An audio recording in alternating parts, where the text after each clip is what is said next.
Iran Israel সংঘাতে তেহরানের পক্ষে এখনও শক্তভাবে দাঁড়ায়নি আরব বিশ্বের কোনো দেশ। যুদ্ধক্ষেত্রে সরাসরি সহায়তা প্রদান তো দূরের কথা, কিছু দেশ দিয়েছে নিরপেক্ষ বিবৃতি।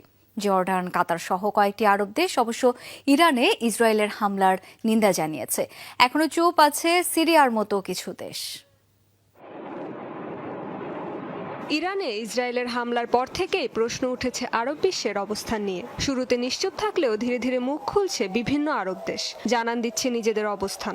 ইসরায়েলের বিরুদ্ধে কয়েকটি দেশ নিন্দা জানালেও যুদ্ধক্ষেত্রে প্রত্যক্ষ বা পরোক্ষভাবে ইরানের পাশে দাঁড়ায়নি কেউ। অনেকে আবার দিয়েছে নিরপেক্ষ বিবৃতি। ইসরায়েলকে লক্ষ্য করে ছোড়া ইরানের ক্ষেপণাস্ত্র ও ড্রোন নিয়মিতই নিজেদের আকাশসীমায় ভূপাতিত করছে মধ্যপ্রাচ্যের মুসলিম দেশ জর্ডান। ইরানে হামলায় ইসরায়েলি যুদ্ধবিমানগুলোকে নিজেদের আকাশসীমা ব্যবহারের অনুমতি দেওয়ারও অভিযোগ উঠেছে দেশটির বিরুদ্ধে। তবে মঙ্গলবার ইউরোপীয় পার্লামেন্টে এ সংঘাত নিয়ে মুখ খুললেন জর্ডানের বাদশাহ আবদুল্লাহ দ্বিতীয়। কিছুটা দ্বিমুখী অবস্থান নিলেও জানান ইরানে ইসরায়েলি হামলার নিন্দা। ইসরায়েল তার আক্রমণের পরিসর ইরান পর্যন্ত সম্প্রসারিত করেছে। এই যুদ্ধক্ষেত্রের সীমানা কোথায় গিয়ে থামবে তা বলা কঠিন। এটা সারা বিশ্বের মানুষের জন্য হুমকি।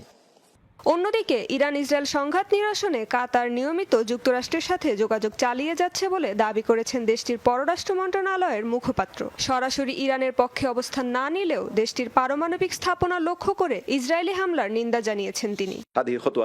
এ বিষয়ে আমাদের স্পষ্টভাবে নিন্দা জানাতে হবে, আর আন্তর্জাতিক সম্প্রদায়েরও পরিষ্কার করে জানিয়ে দেওয়া উচিত যে এই অঞ্চলে পারমাণবিক বা জ্বালানি স্থাপনা লক্ষ্য করে হামলা চালানো হলে তার ফলাফল হতে পারে কল্পনারও বাইরে।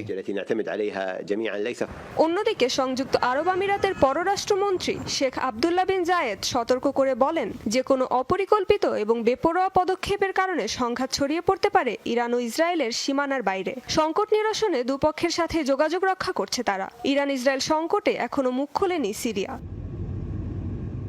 এর আগে সোমবার একটি যৌথ বিবৃতিতে ইরানে ইসরায়েলি আক্রমণের কঠোর নিন্দা জানায় 21টি আরব ও মুসলিম দেশ।